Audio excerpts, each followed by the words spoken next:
엄마들이 벌써부터 걱정이더라고요. 우리 아이가 이제 학교 가는 데 있어서 안전하게 잘 갈 수 있을까, 환경에 잘 적응할 수 있을까라는 고민들 하고 있더라고요.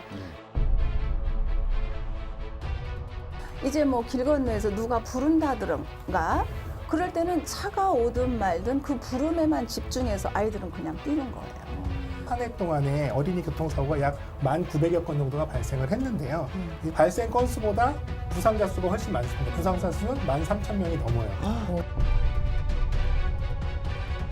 우리가 불이야라고 얘기했으면 우리는 바로 알아듣고 도망가지만 또 그런 분들은 언어적인 어떤 차이 때문에 네. 아직까지 그런 분을 인식 못하니까 문을 두들겨서라도 그분들한테도 알려주기도 하고 이런 서로서로 좀 이웃 간의 문화 같은 것들을 조금 더 안전 측면에서도 조금 더 활용하면 좋지 않을까 생각이 네. 듭니다.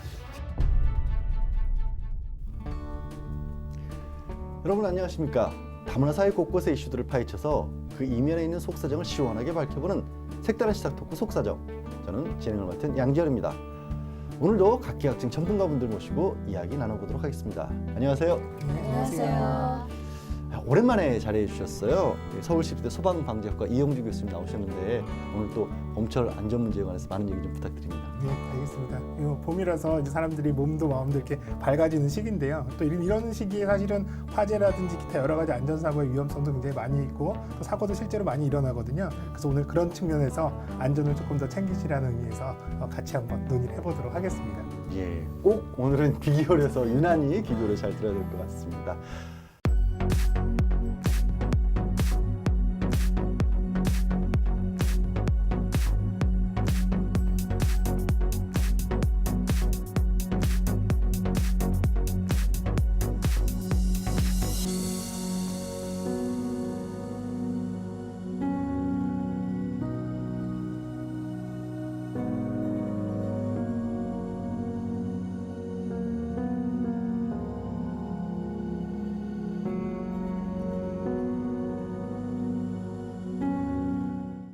벌써 3월입니다. 어느덧 얼음이 녹고 개구리가 깨어나는 경칩이 다가오는데요. 이때 본격적으로 야외 활동을 시작하는 시기 아니겠습니까? 특히나 겨울에 주로 집안에서만 있던 어린이들은 이 개학을 맞아서 가족들과 나들이 하면서 바깥 활동도 부쩍 많아진 시기인데요. 이럴수록 주의해야 할 안전사고들이 있죠. 다문화 가정뿐만 아니라 전국의 모든 어린이들이 봄철이면 어떤 사고들을 주의해야 하는지 화면으로 먼저 보시겠습니다. 매서운 한파가 끝남과 동시에 꽃피는 봄이 찾아왔습니다. 그런데 싱그러운 봄 기운을 만끽하기도 전에 어린이를 키우는 가정에선 크나큰 걱정거리에 직면하고 마는데요.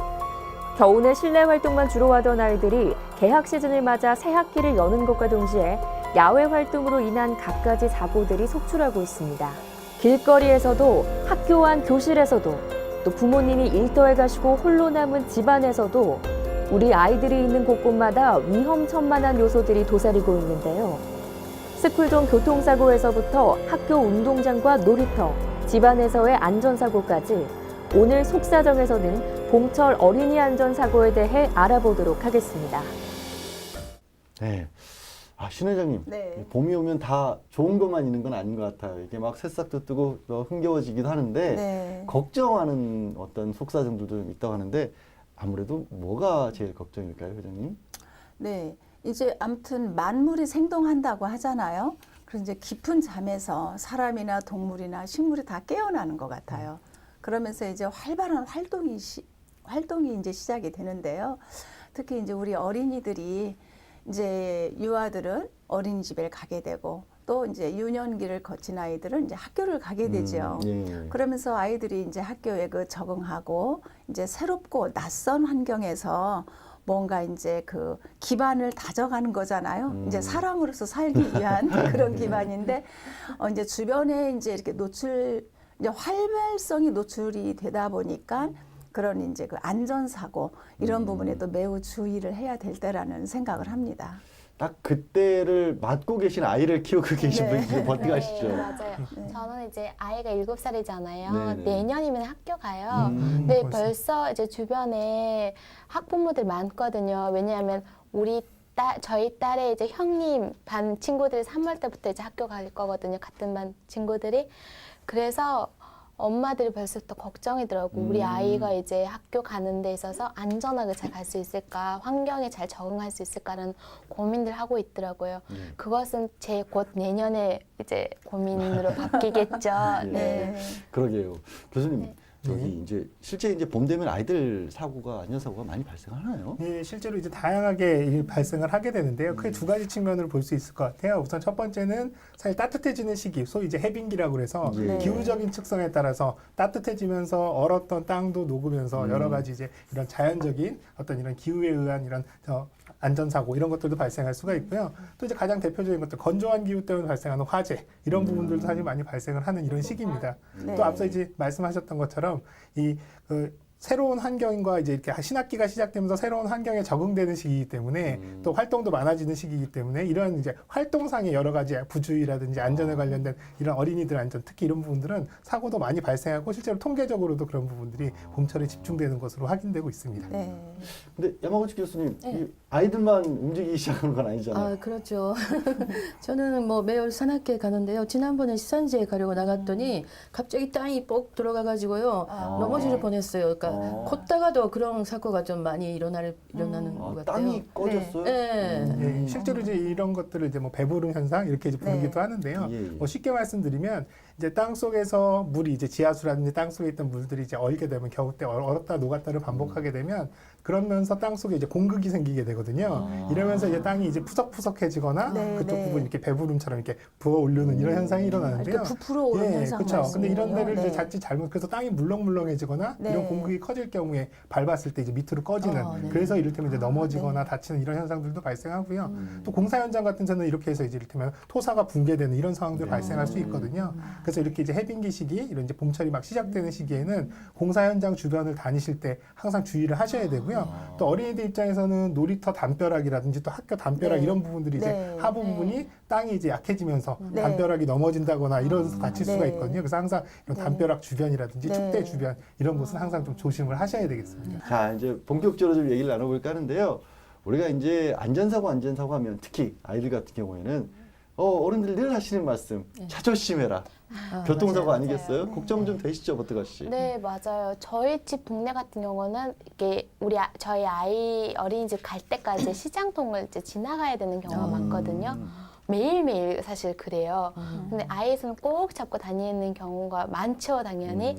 근데 이제 갑자기 오토바이 나타난다든지 갑자기 자전거 갑자기 나타나는 경우가 많거든요. 근데 내년, 내후년 이제 아이가 초등학교 들어가면서 혼자 이제 돌아다녀야 되고 다녀야 되는 시간이 많아질 것 같은데 어떡하죠? 지금 엄청 고민이 돼요. 그렇다고 해서 항상 데리고 다닐 수도 없고. 그러게요.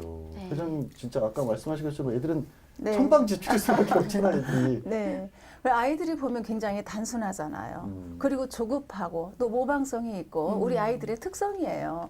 그래서 아이들은 걷기보다도 사실은 잘 뛰어다니거든요. 그쵸. 그만큼 활동적이죠. 그런데 사실은 걷는 것보다 뛰는데 그 사고 확률이 7배나 높다라는 그런 통계도 있습니다. 그래서 아이들이 조급하기 때문에 이제 뭐 길 건너에서 누가 부른다든가 그럴 때는 차가 오든 말든 그 부름에만 집중해서 아이들은 그냥 뛰는 거예요. 그러다 보니까 어떤 이런 사고가 이제 훨씬 높은데요. 이제 이런 때에 이제 아이들한테 그런 횡단보도 건너라는 법이라든가 이런 걸 좀 차분하게 가르쳐 주는 게 좋을 것 같습니다. 그리고 이제 그 모방성에 있어서도 아이들은 어른이 하는 대로 그대로 배우거든요. 근데 이것은 아이들만의 상황은 아니었어요. 한국에 결혼 이주해서 온 우리 여성들도 시어머님과 남편하고 이제 바깥 나들이 하잖아요. 그럴 때 차 오르니까 그냥 빨간불이 뭐 무색한 거예요. 네. 그리고 뭐 지금은 사람 없는데 그냥 건너. 그리고 안 보니까 괜찮아. 우리 여성들 그 외국에서 이제 그 자전거를 많이 타거나 또는 그 오토바이를 많이 탄 여성들이 있었어요. 그러면은 사람 안 와 괜찮아. 저보고 그냥 건너라고 그래요. 그래서 보면은 어른들의 이제 먼저 한국 땅에 와서 그 이제 시 어른들로부터 그냥 그대로 받아들인 거죠. 우리 아이들, 자녀들 똑같습니다. 이게 어른들도 잘못된 문화가 우리가 좀 일반적으로 좀 급하다는 얘기를 많이 듣잖아요, 한국 네, 사람들이. 네. 그런 문화들을 아이들뿐만 아니라 이제 다문화 그 출신 분들에게도 좀 좋지 않은 영향을 끼치는 건 맞는 것 같네요. 그럼 그 어머니들이 예. 자녀들을 교육할 때도 같이 똑같이 이런 부분이 적용될 수 있는 그러게요. 거죠. 부분 조금 더 말씀드리면 사실 이제 우리가 가르칠 때는 신호등이 바뀌고 건너고 교통질서 잘 지키고 말로는 그렇게 하시면서 사실 행동으로는 사실 또 네. 본인이 급하면 그리 안 그렇죠. 하시거든요. 근데 네. 어린이들이나 영유아들은 그런 말보다는 행동을 그대로 보고 답습하거나 따라서 하게 되는 네. 그런 학습 효과가 훨씬 크기 때문에요. 음. 말보다는 실천으로 학습하고 그런 것들을 이제 교육할 수 있는 이런 부분들이 굉장히 중요한 것 같아요. 맞습니다. 예, 네. 이제 천천히 이제 나중에 또 교육 문제도 한번 또 그런 얘기를 나눠봐야 될 것 같아요. 말씀을 끊으셨으니까. 근데 그래서일까요? 우리나라 어린이들이 이 교통사고 때문에 사망하는 비율이 10만 명당 1.3명? 이게 OECD 평균은 1명이라고 하니까 조금 높은 편이라고 해요. 네. 그러니까 정말로 아까 얘기했던 자나깨나 차조심하자는 얘기가 그냥 하는 말은 아닌 것 같은데 네. 교수님 봄철에 이 교통사고가 조금 더 높아지는 그런 통계도 있나요? 혹시? 네, 실제로 이제 봄철 같은 경우에 또 이제 봄철이라든지 또 이제 가을에 신학기가 시작되는 이런 시기에 교통사고, 어린이 교통사고는 특히 더 많이 발생하는 것으로 통계적으로는 나오는데요. 2017년도 한 해 동안에 어린이 교통사고가 약 1,900여 건 정도가 발생을 했는데요. 이 중에서 사망자가 54명이나 발생을 했고요. 아이고, 예. 그래서 굉장히 좀 주목할 만한 사항은 이 발생 건수보다 부상자 수가 훨씬 많습니다. 부상자 수는 13,000명이 넘어요. 그러니까 이걸 보면은 사실은 보행 중에 이를테면 통학 중에 교통사고를 당하는 개인적인 사고도 있지만 통학버스라든지 학원버스라든지 이런 것들을 타면서 사고 한 건으로 인해서 여러 사람이 다치는 이런 상황들도 발생을 하거든요. 그래서 이제 어린이들한테 보행 안전에 관련된 교통 안전도 중요하지만 차량에 탑승했을 때 안전하게 안전벨트를 매고 차량 탑승에 관련된 안전 조치 이런 부분들에 대한 교육도 굉장히 필요한 것으로 보이게 되고요. 예. 또 한 가지 안타까운 것은 사실은 가장 어린이들이 안전해야 된다고 해서 보호를 해주고 있는 이 네. 스쿨존, 예. 학교 앞에 있는 네. 스쿨존들을 지정해서 저속으로 운행하게 하고 안전 조치를 더 많이 하는데도 불구하고 이 스쿨존에서도 이 교통사고가 거의 480여 건 이렇게 발생을 네. 해서요. 8명이나 목숨을 잃은 이런 상황이거든요. 그래서 네, 네. 오히려 더 안전해야 될 곳들도 사실은 아직까지는 이런 위험성이 항상 상존하고 있어서 좀 더 우리가 노력을 해야 되지 않을까 그렇게 생각이 됩니다. 아니, 버터걸 씨 얘기하신 것처럼 우리 스쿨존 다 알잖아요. 학교 네, 주변에서는 네, 표시도 다 돼 있고 거기 이렇게 그 뭐 스피드존이나 방지턱 과속 방지턱도 있고. 있고 네. 그런데도 왜 이렇게 사고가 줄어들지 않을까요? 글쎄요.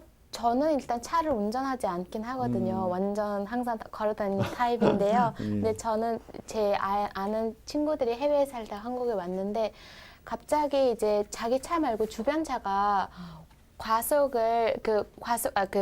속도를 줄고 네. 다니는 거예요. 그래서 보니까 그 운전사들이 여기 주변에 그 스쿨존 카메라가 단속 카메라 있는지 아. 없는지부터 확인하는 것 같다라고 본인이 얘기를 했는데 사실 다 알잖아요. 느낌이 학교 그렇죠, 오는 느낌이 학교니까. 오죠. 근데 그걸 갑자기 굳이 급속도로 이제 속도를 줄인다든지 이런 것이 평상시에 사람들이 그렇게 유심해서 사는 것 같지는 않은 것 같아요. 네. 관심이 좀 관심이 없어요. 관심이 좀 덜한 근데 것도 네. 한국의 네. 그 스쿨존 같은 경우에는 조금 눈에 띄지 않다는 이야기도 많이 그래요? 있었어요. 아, 네. 영국 같은 경우에는 실제로 그 아이들이 거기로 인형을 넣고 한다는 거예요. 아, 경각심으로 네, 이렇게. 네. 예. 제가 우리 이제 나라 내에 주둔하고 있는 이제 그 용산에 있는 어느 그 군 부대를 방문했어요. 미군 부대, 예. 네. 근데 거기 가서 놀랐던 것은 모든 차량이 30km 이내 서행이었어요.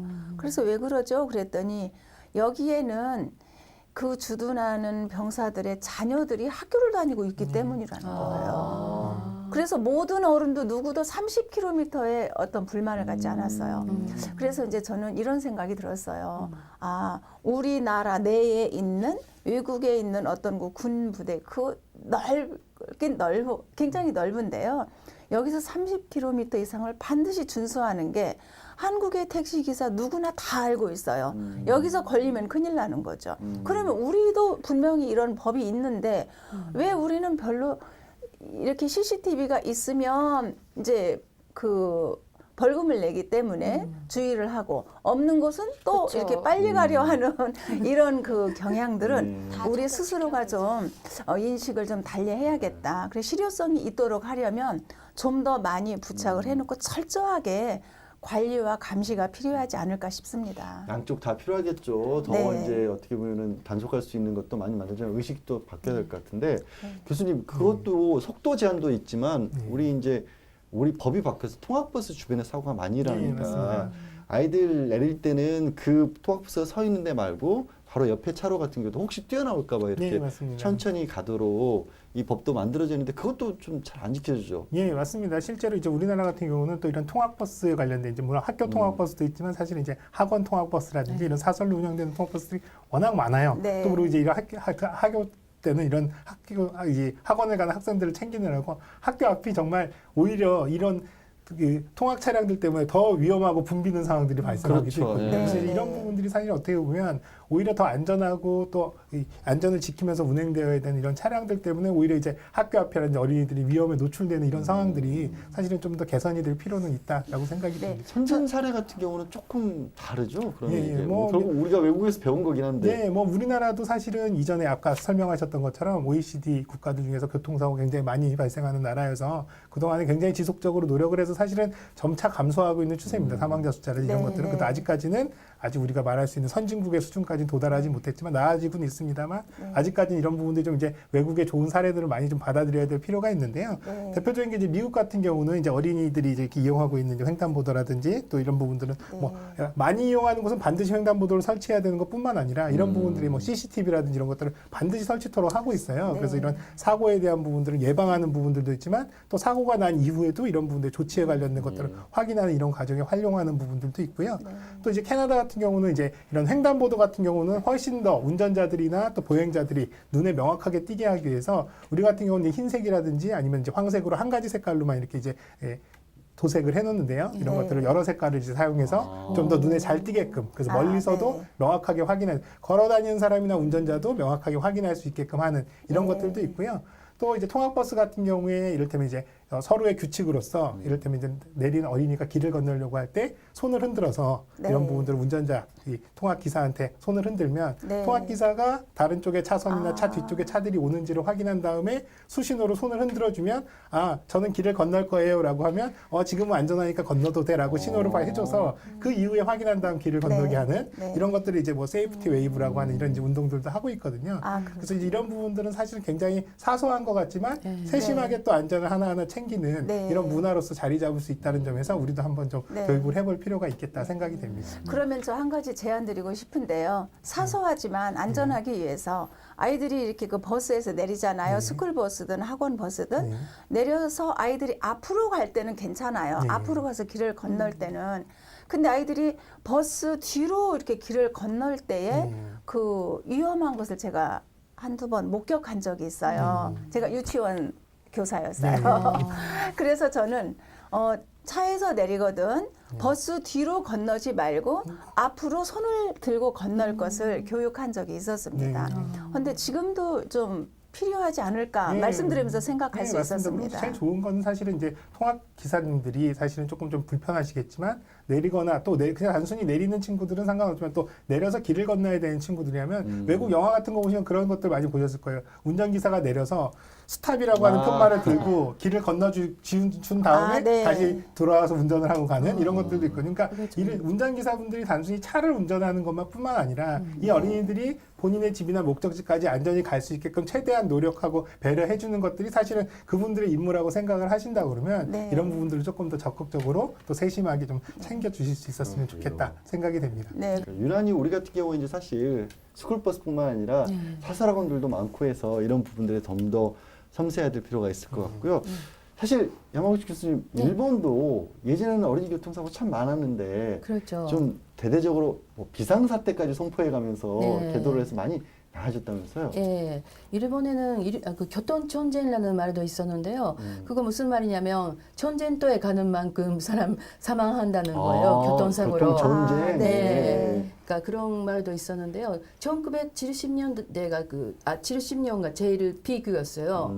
교통사고로 그 16,700여 명 돌아가셨는데 그때 어린이는 한 12%, 2,094 명. 예, 그래서 그때 비상사태를 선포해가지고요. 정부하고 학교 다 같이 대책을 세워가지고요. 그때 교통안전 어머니 연합회를 만들어서 경찰관이랑 같이 어머니가 다니시면서 위험한 데를 좀 살펴보고 그런 위험한 것으로 이렇게 제거하고 그리고 교통법 개정하는 거 그런 거까지 나서서 한 적이 있었어요.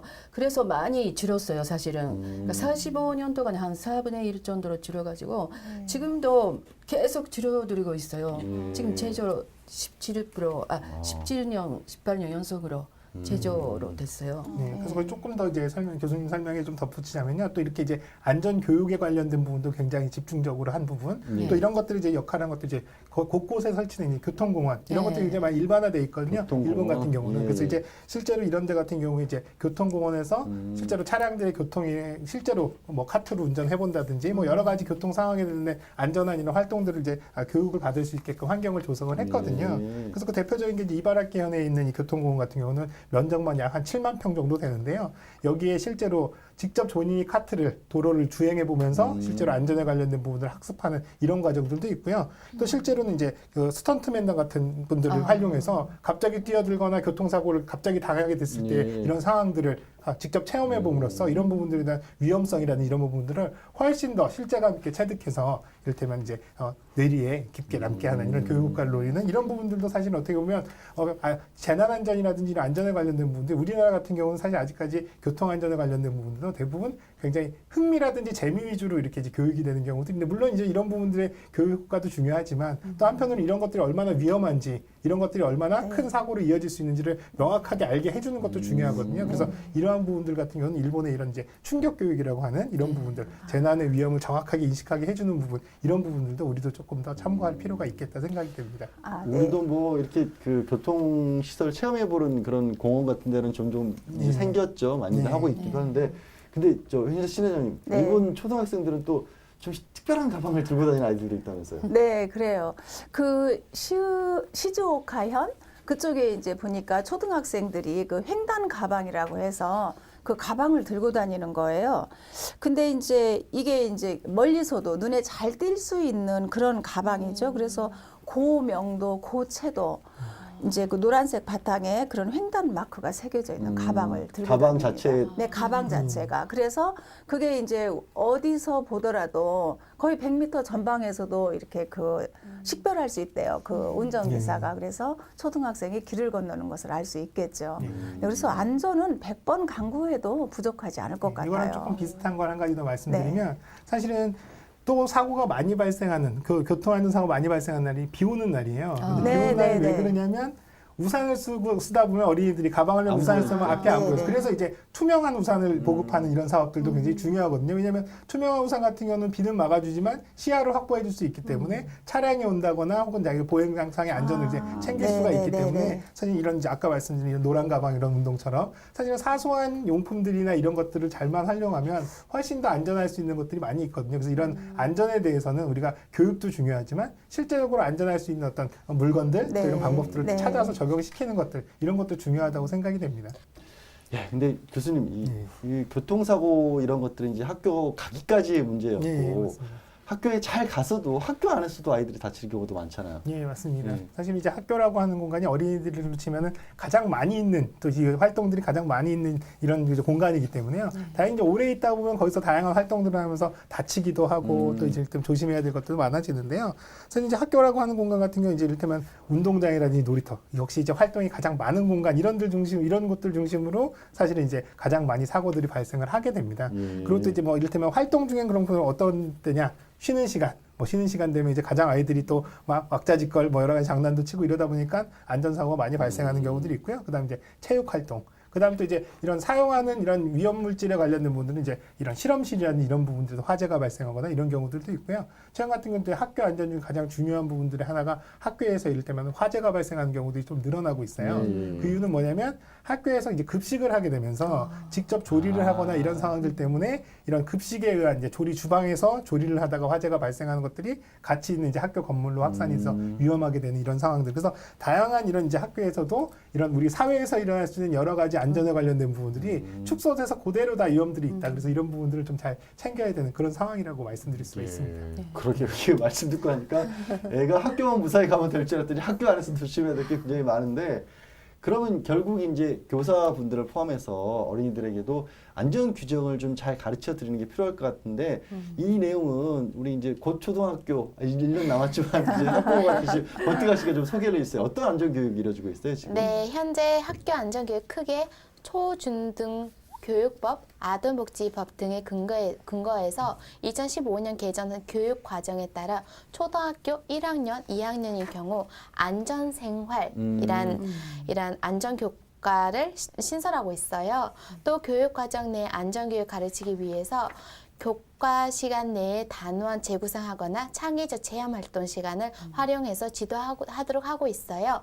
교육부 고시에 따라 초등학교, 중학교 등 모든 교사가 15시간 이상의 안전교육을 연수를 해야 된다라는 것을 규정으로 하고 있습니다. 네. 제가 조금 부연 설명을 드리면 이 안전한 생활이라고 하는 게 이제 재난안전교과목이라고 해서 우리가 지금 어른들은 네. 뭐냐면 우리가 도덕이라든지 윤리를 배우듯이 재난안전에 관련된 교과목이 생긴 거예요. 그래서 사실은 이 과목에 대한 이제 이 집필을 이제 같이 참여를 했었는데요. 그리고 네. 이제 이 선생님들을 아. 이 선생님들이 또 이런 부분들을 사실은 학생들한테 잘 알려주고 교육을 시키려면 선생님들이 이런 부분들을 잘 먼저 아셔야 배워야죠. 되잖아요. 그래서 네. 이제 선생님들을 이제 오히려 연수를 하는 이런 과정들을 제가 이제 하는데요. 가서 보면 선생님들도 굉장히 어려워하세요. 왜냐면 나도 내가 뭘 안전해야 될지 잘 모르는데 이 어린 학생들한테 이걸 네, 잘 가르칠 수 있을까라고 하는 걱정과 또 이럴 때 그런 부분들을 하고 계신데요. 그래서 이제 이런 부분들이 사실은 우리가 여러 가지 대형 사고를 겪으면서 사실은 안전에 대해서 많이 신경들을 쓰지만 또 한편으로는 이게 어릴 때부터 차곡차곡 쌓여서 안전에 대한 어떤 문화로서 자리를 잡기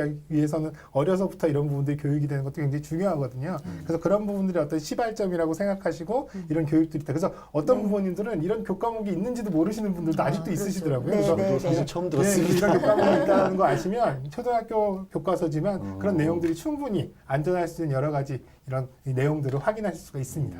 예, 우리 교육이 그렇게 또 필요한 부분이 잘 이루어지고 있다는 것도 또 처음 들어서 아주 좋은 소식인데 네. 야마구치 교수님 일본도 당연히 이런 것들이 있겠죠?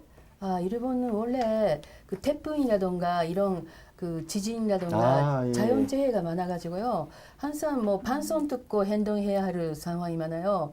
그래서 학교에 있는 그 교육 시스템을 이용해가지고요. 반성으로 가산 설정을 하고 지금 이런 상황이라서 이렇게 하라고 지시를 하는데 그게 어떤 식으로 하냐면 각자 알아서 그 본인이 스스로가 주도적으로 행동하라는 거예요. 그냥 누구 따라가라고 하는 것이 아니고요. 그래요? 알아서 어떤 예, 부분 각자가 듣고 본인 스스로 그거를 판단해서 행동하라는 교육을 많이 하고 있어요. 그럼 방송으로 해주면 예, 알아서 반성만 듣고 네, 선생님 네. 지시하는 것이 아니고 네. 예, 그러니까 그게 되게 중요하잖아요. 혼자 있을 때도 그런 경우가 있으니까요. 그래서 이게 그 일본의 그때 쓰나미가 일어났을 때 그때 그 덕분에 그런 교육 덕분에요. 저 중학생 99.8%가 쓰나미 피해에서 면했던 적이 있어요. 이게 사실 이제 재난이라고 하는 게 갑자기 일어나고 또 예. 굉장히 짧은 시간 안에 피해를 많이 유발시키는 상황이기 때문에 누군가 통제하고 누군가가 지휘해서 이런 부분들을 안전을 하기에는 굉장히 시간이 촉박하거나 어려운 상황들이 발생할 수 있거든요. 그래서 과거에는 안전하게 조치를 따르거나 뭔가를 해라라고 또 아니면 네. 우리가 기억하고 있는 학습했던 방법대로 그대로 해라라고 이렇게 이제 대부분 교육을 했었지만 최근에 이런 재난에 대처하는 이런 방법들이나 경향은 다양한 정보들을 가지고 본인이 판단을 할 수 있는 판단력을 키우는 게 굉장히 중요한 어떤 방법으로 이제 여겨지고 있어요. 왜냐하면 우리가 똑같이 화재를 예를 들면 불이 나면 코와 입을 막고 낮은 자세로 대피를 해라라고 하지만 이런 것들은 그 앞에 전제는 뭐냐면 복도라든지 계단이 화재에 노출이 안 돼서 안전한 피난 경로가 확보가 됐을 때는 그렇게 대피하는 게 좋지만 그런 부분들 없이 무조건 코와 입을 막고 도망간다 그러면 이미 바깥에 다 불이 확산되어 있는 상황에서 오히려 더 위험할 수 있거든요. 그래서 지금 이제 말씀하신 이런 일본 교육 같은 경우는 뭐냐면 여러 가지 상황에 대한 부분들에서 본인이 어떻게 조치를 해야 되는지 쳐야 되는 판단을 할 수 있는 능력을 키우고 그리고 이런 훈련이라든지 이런 것들을 통해서 그런 판단 능력을 키우는 것들 이런 것도 이제 굉장히 중요한 거거든요. 그래서 우리나라도 약간의 이런 이제 안전에 관련된 교육이나 훈련들이 단순히 체득하거나 알고 있던 것들을 한번 해보는 이런 부분을 좀 더 넘어서서 그런 상황에서 너는 과연 어떻게 판단해서 안전하게 대피를 할 것인가라고 하는 이런 판단 능력을 키워주는 형식으로 조금 더 바뀌어 나가야 될 필요가 있습니다.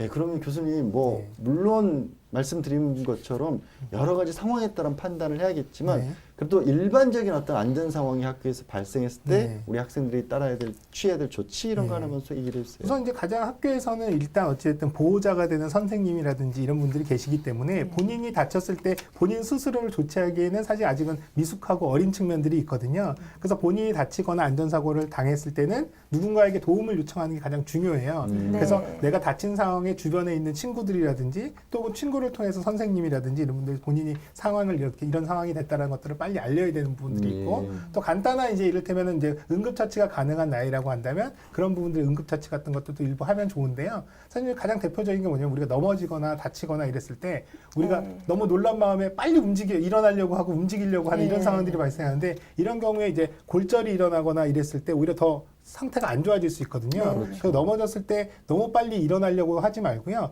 본인의 몸 상태라든지 이런 것들을 충분히 체크를 하면서 움직여야 되고 굳이 통증이 많이 유발되거나 이런다 그러면 무리하게 움직일 필요 없이 그 상태로 있으면 사실은 다른 분들이 와서 이런 분들 조치를 해주시는 것들도 중요하고요. 또 이를테면 끼임이나 뭐 이를테면 피가 난다거나 이랬을 때 지혈을 하는 부분들 그래서 이제 무리하게 이런 부분들을 이를테면 이제 뭐 꽉 쥔다거나 이러지 말고요. 본인의 이제 심장 높이보다 약간 높게 이제 피가 나는 부분들을 올려서 이를테면 피가 이제 좀 적게 나게끔 하는 부분들 뭐 이런 이제 간단한 조치들 이런 것들이 이제 아까 말씀드린 학교에서 이 재난안전 교과에서 충분히 배울 수 있으니까 그런 것들만 좀 잘 따라서 해주신다면 사실 이제 안전에 대한 부분들 또 이제 피해에 대한 부분을 조금 더 줄일 수 있을 것이라고 생각이 듭니다. 예. 자, 지금까지는 이제 우리 주로 아이들을 중심으로 해서 아무래도 잘 밖에 나가서 교통사고 없이 무사히 학교에 가서 학교에서도 안전하게 생활을 하고 돌아오는 것이 집이잖아요. 네. 그리고 사실 아이들 같은 경우는 아직까지는 이제 집에서 보내는 시간이 훨씬 더 많은 수밖에 없는데 집안이라고 안전하지는 않잖아요. 어떡할지. 맞아요. 저도 많이 경험했거든요. 제 딸이 엄청 사실 겁쟁이에요. 겁쟁이에요. 엄청 겁이 많아요. 오토바이 소리만 들리면 저 멀리 있는데도 불구하고 저를 붙잡고 자동차가 있으면 저 뒤에 이제 가거든요. 어떻게 보면 장점이기도 해요. 겁쟁이여서 바깥에서 이제 하도 이제 시장 근처에서 생활하다 보니까 그게 훈련이 됐어요. 예, 그 자동차, 자전거 이런 것에 대해서 인식이 엄청 커요. 그런데 집에 와도 겁쟁이에요, 사실은. 집에 너무 겁쟁이다 보니까 가스레인지라든지 칼 이런 위험한 것을 안 만져요, 아이가. 되게 좋은데 근데 이제 너무 겁쟁이라고 하잖아요, 자꾸. 화장실 갈 때도 저 아직 7살인데 따라가거든요. 근데 왜냐하면 전에는 2년 전만 해도 혼자 갔었는데 화장실에 갔다 응가를 하다가 자기 응가가 얼마나 나오는지 궁금해가지고 뒤로 보다가 떨어진 거예요. 아이고. 변기에서. 오. 챔피언이 이랬는데 그랬더니 사실은 변기가 안 높잖아요. 네. 우리가 생각했을 때 저희가 어른들이 근데 아이가 떨어지니까 여기 발꿈치 2군데가 골절이 생겨가지고 1년 동안 병원 다녔어요. 5살 어리니까 예. 팔꿈치를 다치면 발꿈치 2개 이렇게 떨어진 거예요. 그래서 아이가 대처를 못한 거예요. 그래서 처음에는 엄살 부리고 꾀병 부리는 줄 알고 그랬더니 아이가 자꾸 너무 아파하니까 그 병원에 가서 엑스레이 찍으니까 골절이었어요. 2손 다. 그래서 2달 동안 깁스를 끼면서 생활했어요. 네.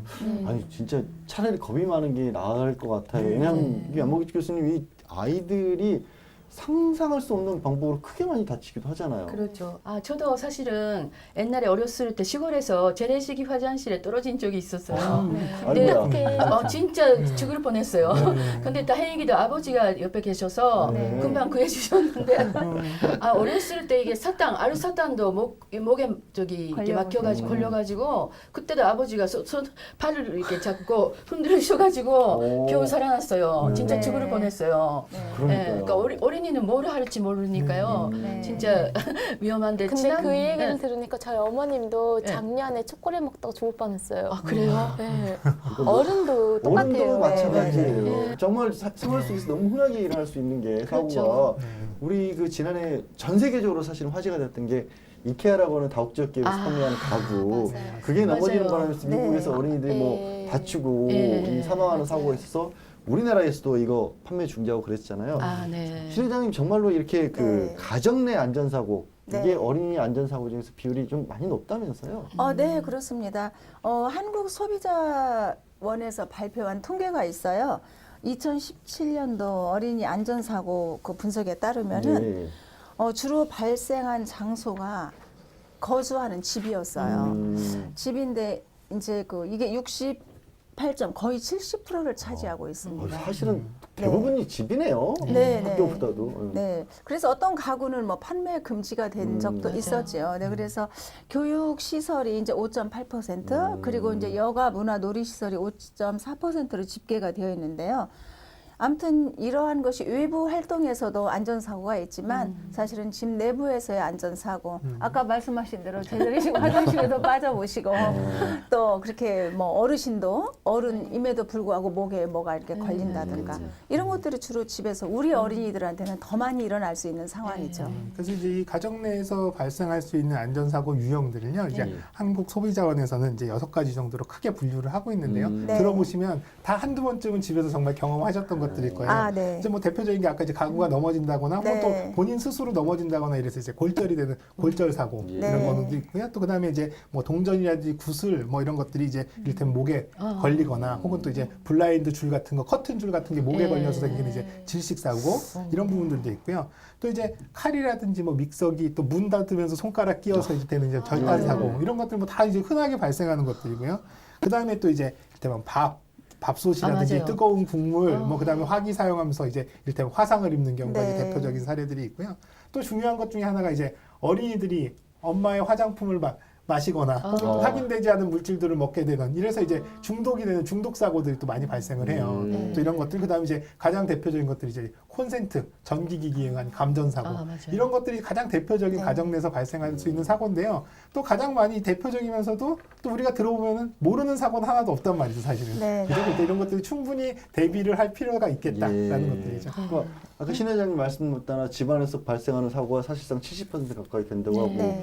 또 유형별로 분류를 해놓고 보니까 이게 생각보다 집안이 위험하구나라는 생각을 세상 하는데 우리 이제 아이 키우고 있는 버띠가 씨가 네. 이제 어떻게 하면 가정 내에서 그러면 안전할 수 있을지 한번 예방 수칙 같은 거, 팁 같은 거 본인이 어떻게 하고 계신지 그런 본인 얘기를 좀 해주세요. 어떻게 하고 있는 집에서. 저는 일단 제 아이가 일단 겁쟁이라서 좋긴 하거든요. 한 번 정도 다쳐보면 아이들이 알아서 좀 조심성을 기르는 것 같아요. 그래서 항상 이야기를 하고 아까 일본에서도 왜 오른쪽 왼쪽을 보고 네. 아이가 길을 건넌다고 하잖아요.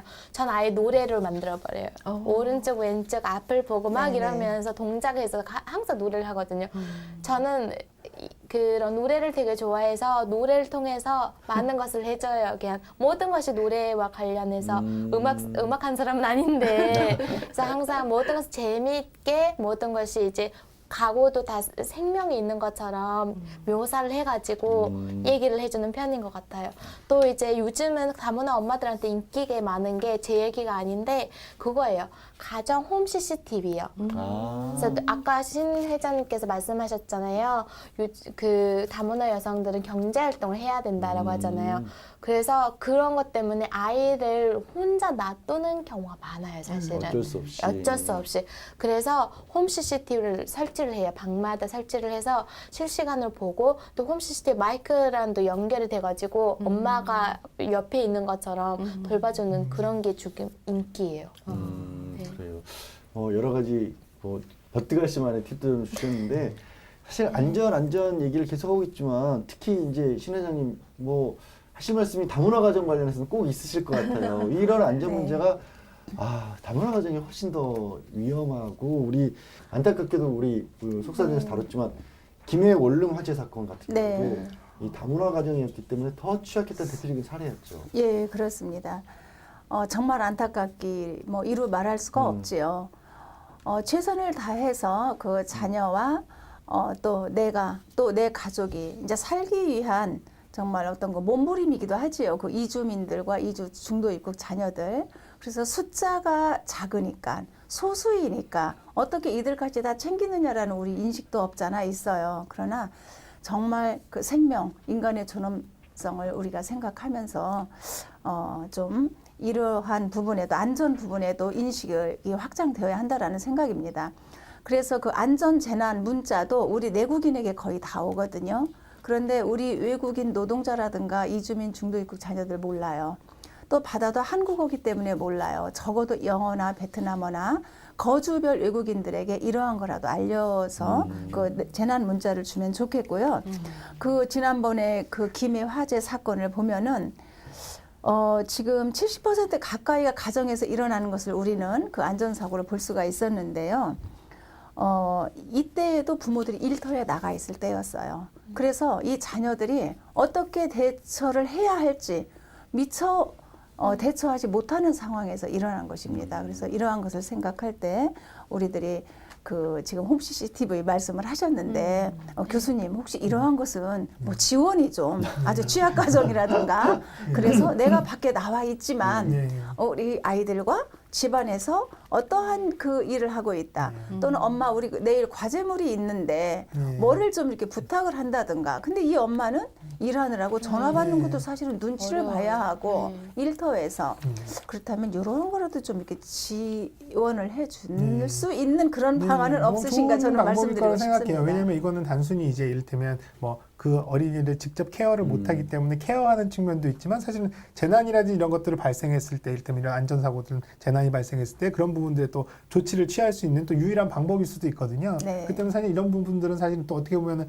좋은 사업으로서도 활성화할 수 있는 부분도 있으니까 뭐 지자체라든지 정부에서도 이런 부분들의 고민이 필요할 것 같고요. 네. 또 이런 부분들이 이제 아직까지도 이제 사업화돼서 지원이 되기 이전에는 사실 저는 한 가지 좀 뭐 제안을 드리자면 우리 주변에 사실 우리 이웃에도 이를테면 다문화 가정들이 있고 이렇다면 사실은 우리가 불이야라고 얘기했으면 우리는 바로 알아듣고 도망가지만 또 그런 분들은 언어적인 어떤 차이 때문에 네. 아직까지 그런 분을 인식 못하니까 우리 이웃에 바로 옆집에 이를테면은 다문화 가정이 있다면 재난이 발생했을 때 옆집에 문을 두들겨서라도 그분들한테도 알려주기도 하고 이런 서로 좀 이웃 간의 문화 같은 것들을 조금 더 안전 측면에서도 조금 더 활용하면 좋지 않을까 생각이 네. 듭니다. 특히 이제 다문화 가정의 아이들 같은 경우에는 그런 부분을 먼저 다른 뭐 사람들보다 더 숙지를 좀 시켜야 될 것 같고요. 네, 저도 그 직장에 다녔을 때 갑자기 그 선생님한테 연락 올 때가 있잖아요. 아기가 지금 이런 상태다. 네. 위험할 때 또 친구라든가 뭐 평상시에 좀 부탁하는 이웃이라든가 친구라든가 그런 사람이 꼭 있어야 될 것 같아요. 근데 막 무슨 일이 있을 때 거기 가라 이런 예를 들어서 뭐 노인정 같은 데도 괜찮고 뭔가 연결을 시켜서 네. 조금 보호를 받을 수 있는 그런 환경을 네. 만들어줘야 될 것 같아요. 일종의 안전망을 평소에 좀 맞아요. 구축을 해놓는 게 네. 꼭 필요할 네. 것 같고 그냥 아이 맡기는 문제 이런 문제는 우리 버트갈 씨가 곧 해결을 해야 할 거 아니에요. 어떤 식으로 지금 준비하고 있어요? 걱정이에요. 진짜 걱정이고요. 저 같은 경우는 프리랜서고 학생이고 그러잖아요. 전 사대보험 들진 않아요. 직장인처럼. 근데 프리랜서는 바쁠 땐 정말 바쁘고 또 이제 안 바쁠 땐 안 바쁜 경우가 많은데요. 근데 이제 바쁠 때 제가 문제거든요. 또 이제 학교에서는 아이 돌봄 교실이라든지 방과후 교실 이런 걸 운영하긴 해요. 당연히. 근데 이것은 이제 재직증명서 있으신 분들에게 1순위를 주는 경우가 있어요. 저 같은 프리랜서 같은 경우는 해당이 안 되는 거예요. 그러면 되게 문제고요. 아까도 공동육아를 말씀하셨는데 저도 지금 공동육아 참여자거든요. 용산구 네, 공동육아 네. 참여자이긴 한데 한 달에 한 번 이게 가끔씩 이제 급할 때 공동육아 그 어머님이 5명이 계시는데 네. 애기 좀 봐주세요라고 이제 할 때가 전 간혹 있어요. 네. 근데 자꾸 하기가 너무 미안하고 예. 네 그런 게 있더라고요. 네, 네. 그래서 또 이제 저도 그 사람들 상대방들의 아이들을 봐야 될 것 같아 빚을 진 사람처럼 이게 마음이 불편하더라고요. 한 번, 네. 두 번 괜찮은데 세 번째부터는 아무리 하고 싶어도 못 하게 되더라고요. 네, 네. 네. 맡길 수밖에 없는 입장에서는 네. 맡아줄 수는 없으니까 공동육아도 그런 부분에 좀 한계도 있고 또 네. 네. 오히려 프리랜서니까 정규직을 가진 분들보다 정규직을 가진 분들은 매일 고정적으로 맡기지만 가끔 필요할 때는 오히려 더 급할 수도 있는데 그 부분은 조금 네. 보완을 해야 될 것으로 보완해야 될 것 보이네요. 같아요. 우리 이제 뭐 슬슬 마무리를 해가야 될 시점인데 네.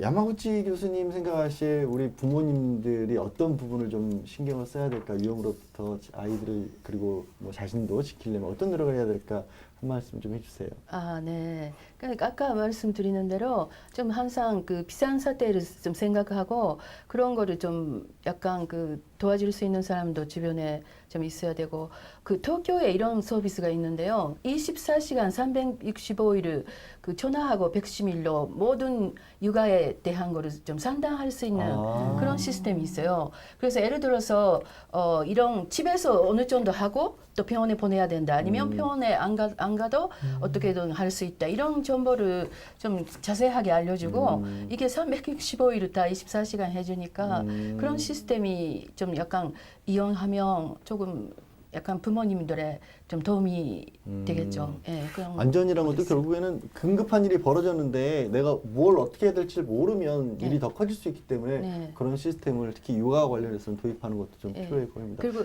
일본에서 그 자존감을 키우는 거를 첫 번째로 자존감을 예, 키우는 거요. 그러니까 자기는 소중한 존재니까 음. 남도 소중하잖아요. 그러니까 자기가 그런 안전해야 되고 또 다른 사람의 안전도 지켜줘야 된다. 네, 네. 그런 생각을 아. 어렸을 때부터 심어주는 거예요. 참 오늘 참 뭐 집에서 학교에서 또 집과 학교를 오가는 과정에서 여러 가지 말씀들 나눠봤는데요.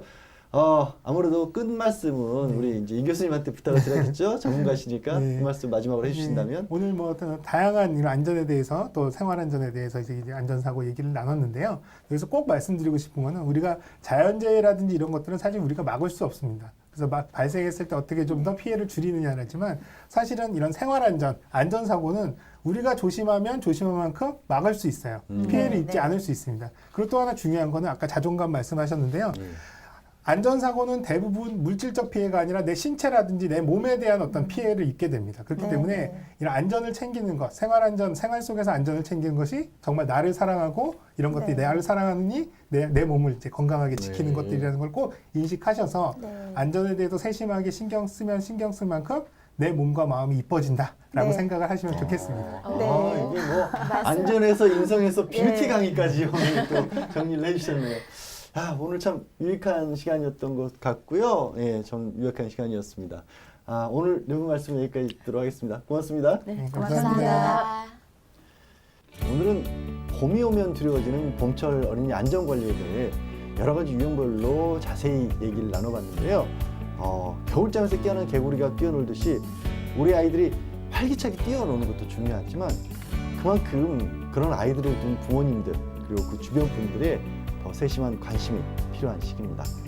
높은 안전의식 그리고 적절한 예방책으로 다문화 가정 어린이뿐만 아니라 전국의 모든 어린이들이 큰 사고 없이 따뜻한 봄 맞이하기를 바라면서요. 저희 속사정은 다음 시간에 찾아뵙겠습니다. 시청해주셔서 고맙습니다.